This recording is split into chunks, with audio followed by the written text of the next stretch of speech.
My girlfriend dropped the line, "You're smothering me. I need to live by myself for a bit." I replied, "I just want you to be happy." That same weekend I packed up and left. 2 weeks later, right when rent was coming due and I had gone radio silent, the calls started rolling in. Original post the morning I got the dreaded, "We need to talk" message from Ashley, 27, on a random Thursday. We had been sharing a beautiful 2-bedroom apartment for nearly 2 years. The lease was in my name, my credit on the line, but we had always divided costs straight down the middle without fail. That evening she sat me down with a speech she had clearly rehearsed. "I'm losing who I am living with you. I need room to breathe. You're not doing anything wrong, but I feel trapped. I have to live solo for a while. This isn't a breakup. I just need to figure out who I am when someone isn't always around." I listened quietly, nodded here and there, and asked the obvious question, "Is there another guy?" She got instantly defensive. "See, this is exactly what I'm talking about. You're so distrustful." Here's the kicker. For months, I had quietly been covering 70% of all bills because her freelance photography gig was gaining traction. Every utility, internet, electric, water, was in my name and auto-drafted from my account. Her half had slowly shrunk to a third, then barely a quarter. "So what's the plan?" I asked. "I found this adorable studio downtown.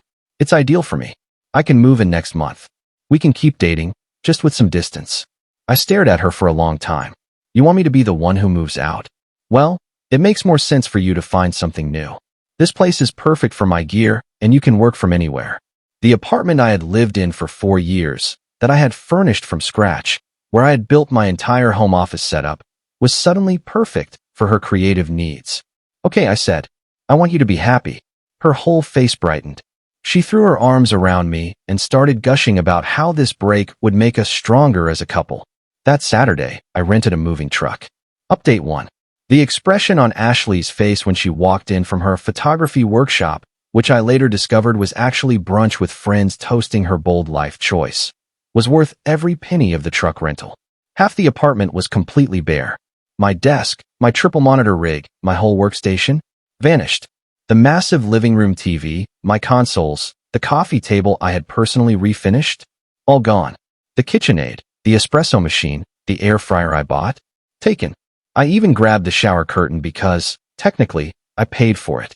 What are you doing?" She stood frozen in the doorway. "You said you needed space to discover yourself. I'm giving you every square foot of it." I was hauling out the final box of books. "But where are you even going?" "Got a month-to-month spot across town." "You wanted to live alone, didn't you?" I thought you'd stay here until I moved into the studio next month." "Why on earth would I do that? You told me you feel suffocated with me here." "I'm solving that problem right now." She trailed me out to the truck. "This is insane. You can't just walk out like this." "Already happening." "What about rent?" "It's due in less than 2 weeks." "That's a conversation between you and the landlord now. Your name was never on the paperwork, remember?" "But I can't cover $2,400 alone." "Maybe you should have run the numbers before declaring your need for freedom." The texts began that same night. "This is childish. You're punishing me for being honest about my feelings. Mature partners support personal growth." I left her on read. She wanted distance. She was getting the grand tour of it. Sunday morning, I swung by one last time to grab any stray mail and hand the keys to the landlord. I told him I was breaking the lease early and would happily eat the 2-month penalty. He shrugged. He already had 3 applications and was raising rent to $2,600. Ashley was there, eyes puffy from crying. "Please don't do this. Can we just talk?" "We already talked. You were crystal clear about your needs." "I'm honoring them." "I didn't mean immediately. When someone says they can't breathe around you, you don't wait for a convenient date to hand them oxygen." She switched tactics. "Where am I supposed to live?"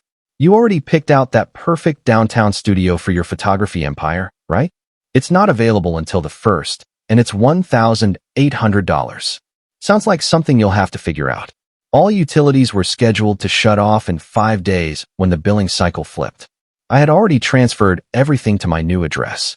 Smaller place, but 100% mine. Monday, her mom rang.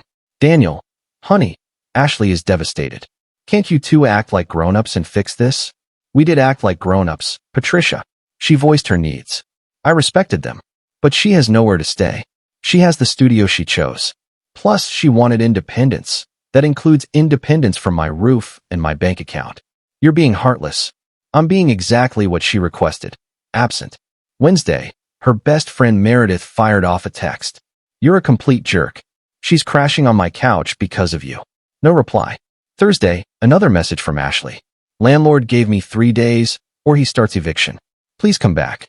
Can't. I'd only suffocate you again. Friday, she showed up outside my office building. Security called me to the lobby. We need to talk, she said, mascara streaked down her cheeks. You needed space. Showing up at my job is the opposite. I screwed up. No, you made a choice. Now you get the full experience of that choice. The studio fell through. Someone else snagged it. That's unfortunate. Meredith says 2 more nights max. Guess it's time to start hunting apartments. With what deposit money? I blew my savings on new lenses last month. The lenses for the business that's about to take off. Use that momentum.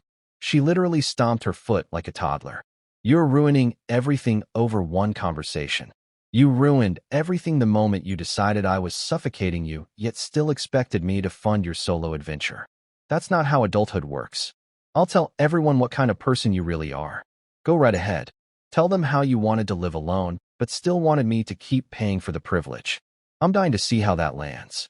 Security stepped in. Ma'am, you need to leave the premises. The emails poured in all weekend. Long, rambling paragraphs about how I misunderstood, how couples take breaks, how she just needed a little room to grow. Straight to spam. Update 2. 2 weeks went by.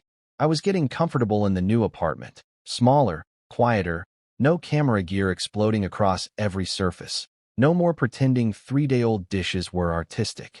Then Monday my phone blew up. Missed calls from Ashley, her mom, Meredith, even her brother Tyler, who I'd met maybe twice. I finally listened to one voicemail. Please call me. It's an emergency. Against every instinct, I rang her back. Thank God. She was sobbing. I'm in serious trouble. What kind of trouble? I wrote checks for the studio deposit, and first month they bounced. And the landlord is threatening to press charges for fraud. I thought a client check would clear in time, but it's delayed, and now I owe $3,600 plus fees. And he says tomorrow, or he calls the cops. That does sound serious. Can you please help me? I swear I'll pay you back. With what income? The photography empire? Don't be cruel right now. I'm begging you. You begged for independence. This is independence in HD. I could actually go to jail. Then you should probably contact a lawyer. On your own. I can't believe you're abandoning me like this. I'm not abandoning you. I'm simply not catching you. That's what you asked for. Long silence. Then, you set this whole thing up. You wanted me to crash. No, I wanted you to fly. You're the one who kicked me out of the plane and expected me to keep paying for the parachute. I'll lose everything. You already threw everything away expecting me to hold on to it for you. That's not. I just needed. You needed space. You have an entire universe of it now. Good luck with the landlord. I hung up. The flying monkeys descended immediately. Her mom left deranged voicemails from multiple numbers about how real men protect their women, and I was letting her daughter go to prison. Tyler texted, Bro, just spot her the cash. She learned her lesson. Meredith posted a social media manifesto about narcissistic and financial abuse. My friend Kevin screenshotted it and commented, Wait, didn't she break up with him because he was suffocating her? Now she wants his money? Pick a lane. Comment section turned into a bloodbath. Half Team Ashley, half calling out the hypocrisy. Tuesday afternoon, Ashley texted, Sold my main camera and lenses. Got enough to make the landlord drop it. Hope you're proud of yourself. Your freedom, your decisions. I hate you right now. You asked for distance from me. Hate is pretty distant. Wednesday, I picked up an unknown call thinking it was work.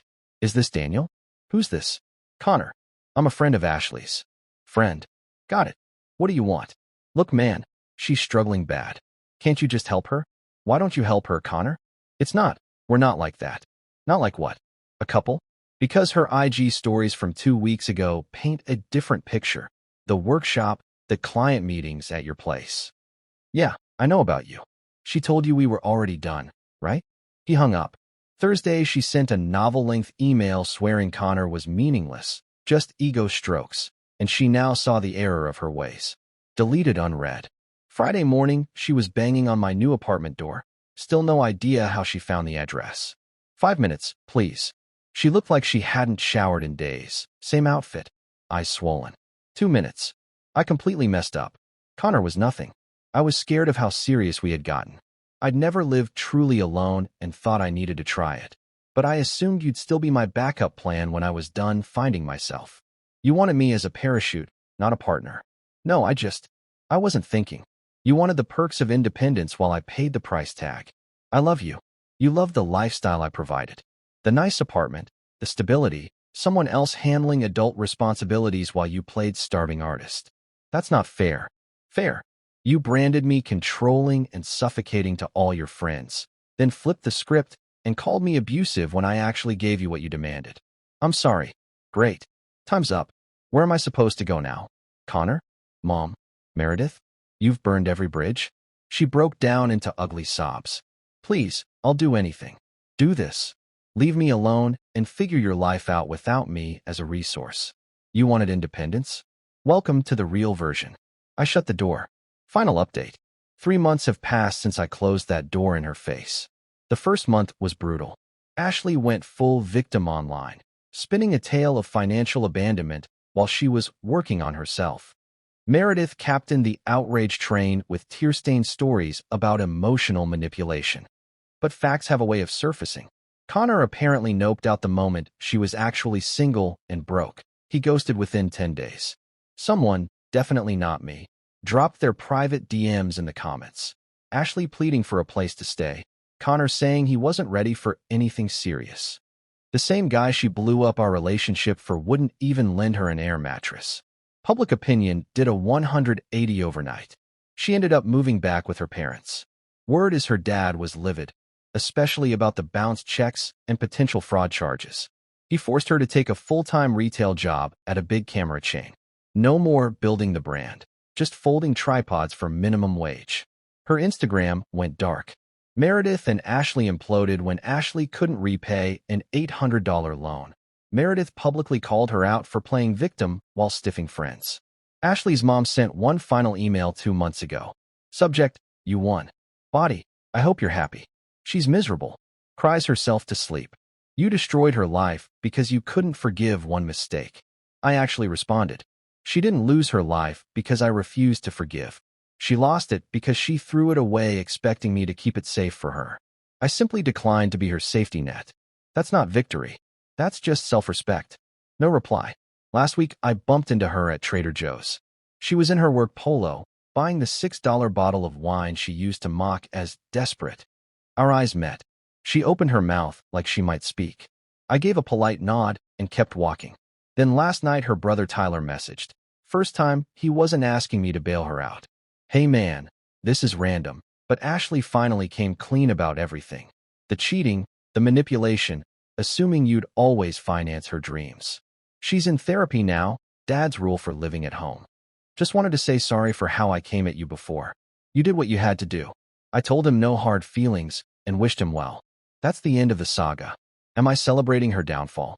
No. I don't enjoy watching anyone hit rock bottom, even someone who hurt me. But I'm at peace. She wanted the fantasy version of independence, pretty Instagram captions, solo brunches, finding herself, while I quietly paid every bill behind the scenes. When I refused to finance the movie, the credits rolled. I've got my own place now. Started seeing Jessica from my running group. She has her own apartment, her own career, and no desire to discover herself on my dime. We split dinner checks without a second thought. It's calm. It's equal. It's nice. Drove past our old building the other day. A young couple was moving in, laughing, full of hope. I hope they communicate better than we did. People in my DMs keep asking if I think I was too cold. I wasn't cold. I was precise. She asked for space, I gave her oceans of it. She asked for independence, I let her swim in it. She asked to live alone, she got the full solo experience. The fact that real independence comes with rent, utilities, and consequences isn't cruelty. It's just the fine print she never bothered to read. She wanted to have her cake and eat it too. She just forgot that once I walked away, she'd have to pay for the cake herself. Story closed. No movie-style reunion. No revenge arc. Just a woman who demanded freedom, received it exactly as ordered, and learned the hard way that freedom has a price tag when there's no one else footing the bill. Thanks for coming along, for I'm off to live my new, gloriously unsuffocating life. Peace.